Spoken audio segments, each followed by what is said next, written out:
ആപ്കെ അദാലത്തിൽ കോൺഗ്രസ് ലീഡർ സച്ചിൻ പൈലറ്റിന്റെ മേലുള്ള കുറ്റാരോപണം ഇദ്ദേഹം പാർട്ടിയിൽ പ്രശ്നങ്ങൾ ഉണ്ടാക്കുന്നു. സച്ചിൻ, താങ്കൾ പാർട്ടിയുടെ ലീഡറാണ്. പക്ഷേ പലരും എന്താണ് പറയുന്നതെന്ന് വെച്ചാൽ രാജ്യത്ത് ഇലക്ഷൻ വരാൻ പോകുന്നു, കുറച്ച് ദിവസങ്ങൾ മാത്രമേ ഉള്ളൂ. പക്ഷേ നിങ്ങളുടെ പാർട്ടിയിലുള്ള എല്ലാ ശക്തികളും ന്യായയാത്രയ്ക്ക് വേണ്ടി പുറപ്പെട്ടു. ഇലക്ഷനെ പറ്റി ഒരു ടെൻഷനും ഇല്ലേ? നോക്കൂ, നമ്മുടെ രാഹുൽ ഗാന്ധിയുടെ ആദ്യത്തെ യാത്രയുണ്ടായിരുന്നല്ലോ രജത് സാർ. അത് സ്വതന്ത്ര ഇന്ത്യയുടെ ചരിത്രത്തിൽ ഒരു ലീഡറും, എത്ര വലിയ ലീഡറാണെങ്കിലും ഇതുവരെ അങ്ങനെ ഒരു യാത്ര പോയിട്ടില്ല. 4500 കിലോമീറ്ററാണ് അദ്ദേഹം നടന്നത്, കന്യാകുമാരി മുതൽ കാശ്മീർ വരെ. ആ സമയത്ത് അദ്ദേഹത്തിന് കിട്ടിയിരുന്ന റെസ്പോൺസ് ഞാൻ കണ്ടതാണ്, അത്ഭുതകരമായിരുന്നു. അതോടൊപ്പം ജനങ്ങൾ ഡിമാൻഡ് ചെയ്തു, കോൺഗ്രസ് വർക്കിംഗ് കമ്മിറ്റി ഡിമാൻഡ് ചെയ്തു, ലോക്സഭാ ഇലക്ഷന് മുമ്പ് ഒരു പദയാത്ര തീർച്ചയായും വേണമെന്ന്. സമയക്കുറവുള്ളതുകൊണ്ട് അത് ഞങ്ങൾ ഷോർട്ട് ചെയ്തു. ബസ്സിലും പോകും, നടന്നും പോകും. തന്നെയുമല്ല, യാത്ര പോകണമെന്നുള്ള തീരുമാനം പാർട്ടിയുടേതായിരുന്നു. ഇത് യഥാർത്ഥത്തിൽ വോട്ട് ബാങ്കിങ്ങിനായുള്ളൊരു യാത്രയല്ല, പൊളിറ്റിക്കൽ ആംഗിളിലല്ല. അദ്ദേഹത്തിന്റെ യാത്രയിൽ ഒരു മെസ്സേജ് ഉണ്ടായിരുന്നു. ഇതിലും ആ മെസ്സേജ് ഉണ്ട്. നിങ്ങൾ പല സ്ഥലങ്ങളിലും മനസ്സിലാക്കിയിട്ടുണ്ടാവും, ആളുകൾ അവരുടെ പ്രശ്നങ്ങൾ ആരും കേൾക്കാൻ വരില്ലെന്ന് പറഞ്ഞ് പരാതിപ്പെടുന്നുണ്ട്, അതിൽ വിഷമിക്കുന്നുണ്ട്. മണിപ്പൂരിൽ നടന്നത് നിങ്ങൾക്കെല്ലാവർക്കും അറിയാം. പലരും പലതരത്തിൽ പീഡനത്തിനിരയായി. അവിടെ വയലൻസ് നടന്നു, മർഡർ, ബലാത്സംഗം, അങ്ങനെ പലതും സംഭവിച്ചു. അതുകൊണ്ട് അവരുടെ സങ്കടങ്ങൾ കേൾക്കാൻ, അവർക്ക് മരുന്ന് കൊടുക്കാൻ, ആരാണെങ്കിൽ എന്താണ്, ലേഡീസ് ആയാലും ശരി, അല്ലെങ്കിൽ കർഷകരായാലും ശരി, അവർക്കെല്ലാവർക്കും ന്യായം കിട്ടണം സർക്കാരിന്റെ ഭാഗത്തുനിന്ന്. ഓപ്പോസിഷനിൽ ഇരുന്നുകൊണ്ട് ഇതൊക്കെ ഡിമാൻഡ് ചെയ്യുന്നതിൽ തെറ്റില്ലല്ലോ. പിന്നെ സമ്മറിലാണ് ഇലക്ഷൻ വരാൻ പോകുന്നത്. സോ ജനുവരി മുതൽ മാർച്ച് വരെ ഒരു 50 ദിവസത്തേക്ക് ഇതിനെക്കുറിച്ച് സംസാരിക്കാനായി രാഹുൽ ഗാന്ധിയും കൂട്ടരും പോകുന്നുണ്ടെങ്കിൽ, ഗവൺമെന്റിന്റെ ശ്രദ്ധ ആകർഷിക്കുന്നുണ്ടെങ്കിൽ അതിലെന്ത് തെറ്റാണുള്ളത്? തന്നെയുമല്ല, ഈ യാത്ര പോകണമെന്നുള്ളത് പാർട്ടിയുടെ തീരുമാനമായിരുന്നു. ആദ്യത്തെ യാത്ര സക്സസ് ആയിരുന്നു, ജനങ്ങൾക്കിടയിൽ ഒരു ഉത്സാഹമുണ്ടായി. അത് കഴിഞ്ഞ് ഞങ്ങൾ ഇലക്ഷനിൽ കർണാടകത്തിൽ വിജയിച്ചു, മധ്യപ്രദേശിൽ പരാജയപ്പെട്ടു. ഇതൊക്കെ സാധാരണയാണ്. എന്നാൽ പൊളിറ്റിക്സിൽ ചില പ്രിൻസിപ്പിൾസ് ഉണ്ട്, ചില ആദർശങ്ങളുണ്ട്. ആ ആദർശങ്ങളുമായി നമ്മൾ മുന്നോട്ട് പോവുകയാണെങ്കിൽ പാർട്ടിക്കും നേട്ടമുണ്ടാകും, നാടിനും നേട്ടമുണ്ടാകും. പക്ഷേ ഇതുപോലെയുള്ള സമയങ്ങളിൽ താങ്കൾ നിറയെ ഓപ്പോസിഷൻസിന്റെ കൂടെ അലയൻസ് വെച്ചിട്ടുണ്ട്. എപ്പോൾ സീറ്റ് ഷെയറിംഗിന്റെ ഡിസ്കഷൻ നടക്കുന്നുവോ അപ്പോൾ വാദപ്രതിവാദങ്ങളും വരും. പഞ്ചാബിൽ ആരുടെ കൂടാണ് അലയൻസ് വെക്കേണ്ടത്, എത്ര സീറ്റ് കിട്ടും? അപ്പോൾ പാർട്ടിയുടെ ലീഡർഷിപ്പ് രാഹുൽ ഗാന്ധി, അദ്ദേഹമാണ് തീരുമാനം എടുക്കേണ്ടത്. പക്ഷെ അങ്ങനെയല്ലല്ലോ. കോൺഗ്രസ് പാർട്ടിയുടെ ലീഡറായി ഗാർഗെ സാറുണ്ട്. അതോടൊപ്പം തന്നെ സാർ എങ്ങനെയുള്ള ആളാണെന്ന് എല്ലാവർക്കും അറിയാം.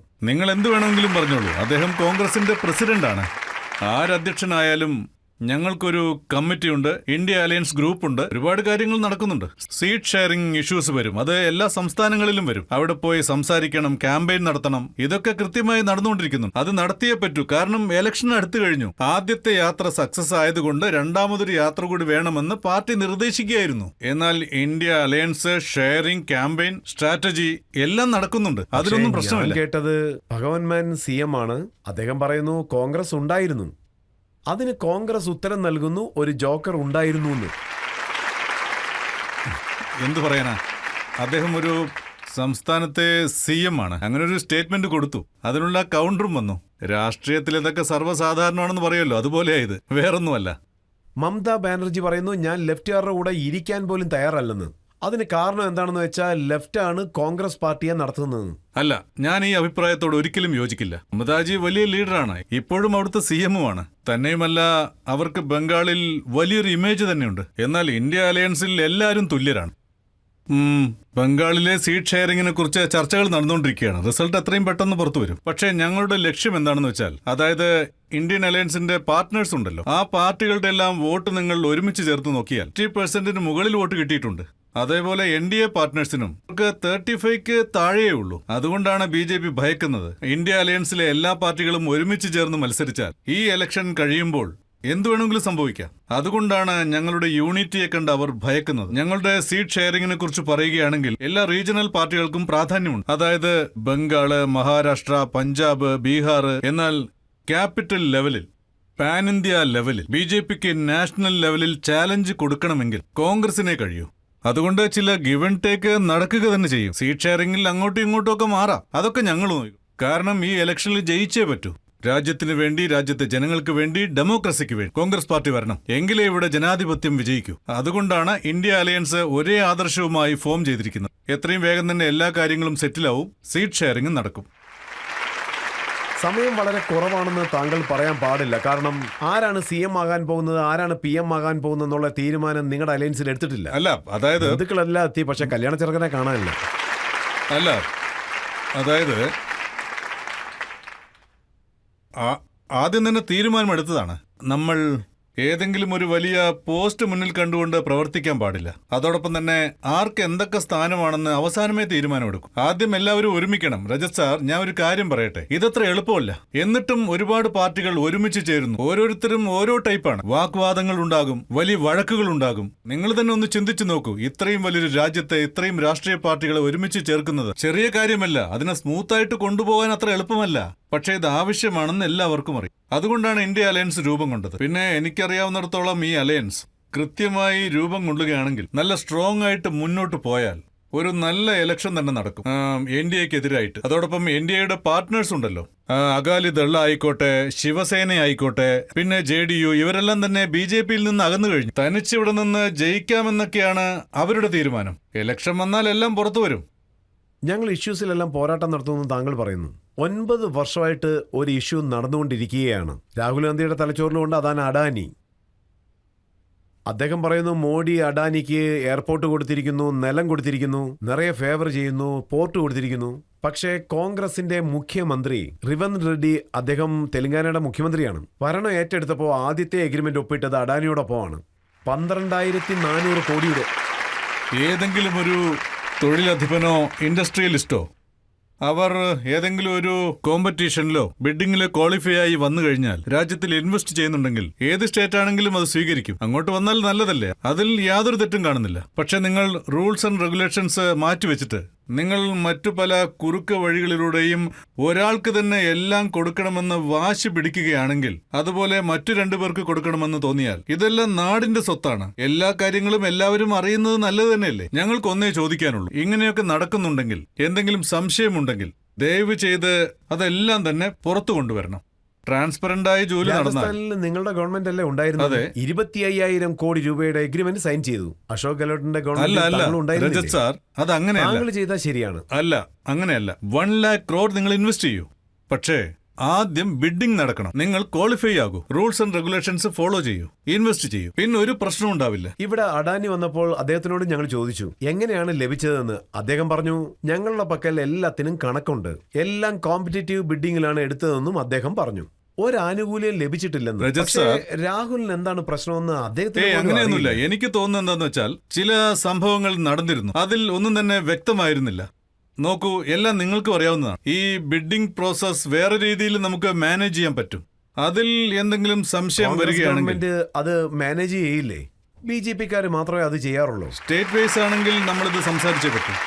ഇത് കേൾക്കുന്നവർക്ക് ഒരു ഡബിൾ സ്റ്റാൻഡിംഗ് തോന്നും. താങ്കൾ 9 മാസമായിട്ട് തുടർന്ന് അംബാനി അഡാനിയെ വഴക്ക് പറയും, എന്നിട്ട് കോൺഗ്രസ് ഗവൺമെന്റിലുള്ള കോൺട്രാക്റ്റും കൊടുക്കും.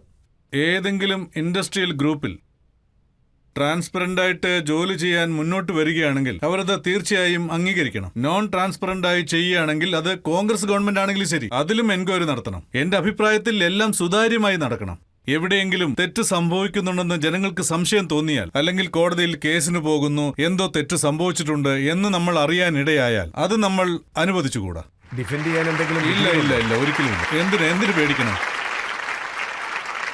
ഞങ്ങൾ UPA ഗവൺമെന്റിൽ ഉണ്ടായിരുന്ന സമയത്ത് എന്നും എന്തെങ്കിലുമൊക്കെ കുറ്റം ആരോപിക്കും. ക്രോണിക് ക്യാപിറ്റലിസം, അങ്ങനെ നടക്കുന്നു, ഇങ്ങനെ നടക്കുന്നു. 10 വർഷമായി BJP ആണ് ഇവിടെ ഭരിക്കുന്നത്, ഒന്നും പ്രൂവ് ചെയ്തിട്ടില്ലല്ലോ. 2G സ്കാം, CIG സ്കാം, ഇനിയും എന്തൊക്കെയോ സ്കാം ഉണ്ടായിരുന്നു, ഒന്നും പുറത്തു വന്നിട്ടില്ല.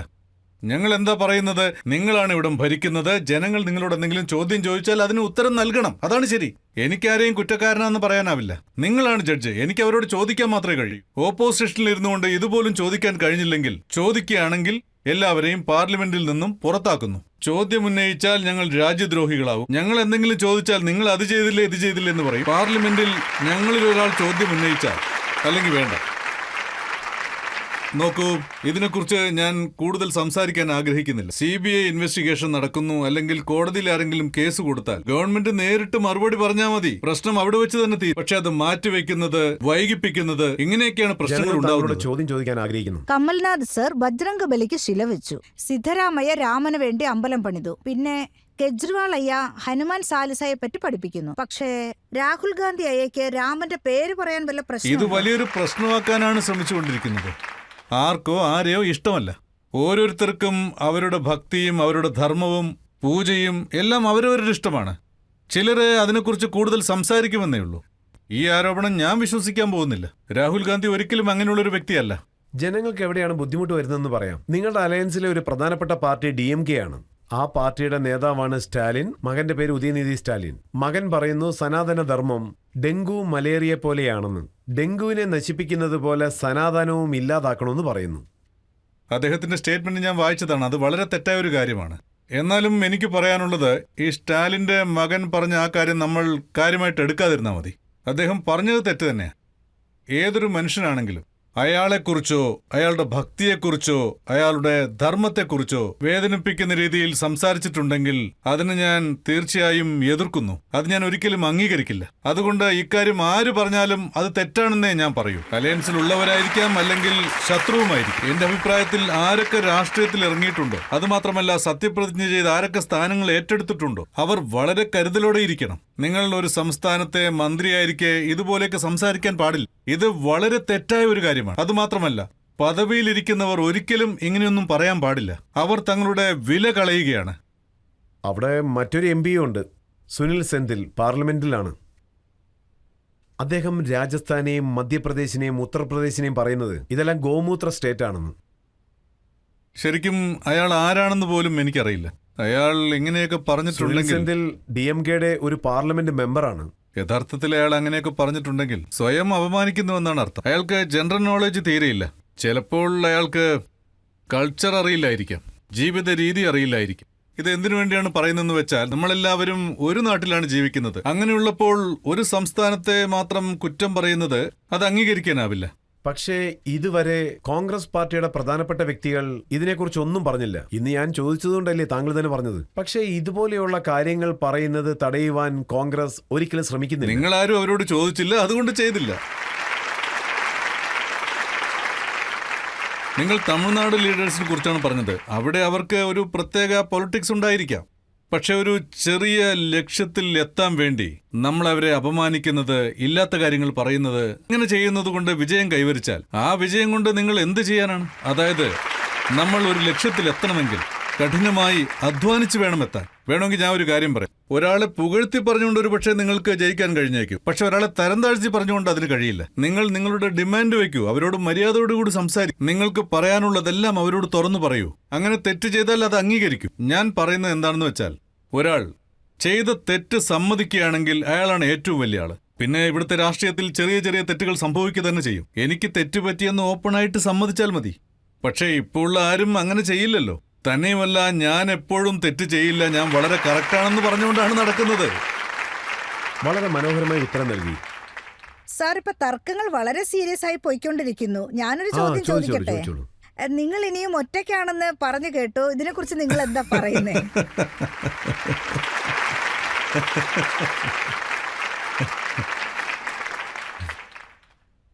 ധാരാളം പെൺകുട്ടികൾ ഈ ചോദ്യം താങ്കളോട് ചോദിക്കാൻ ആഗ്രഹിക്കുന്നു.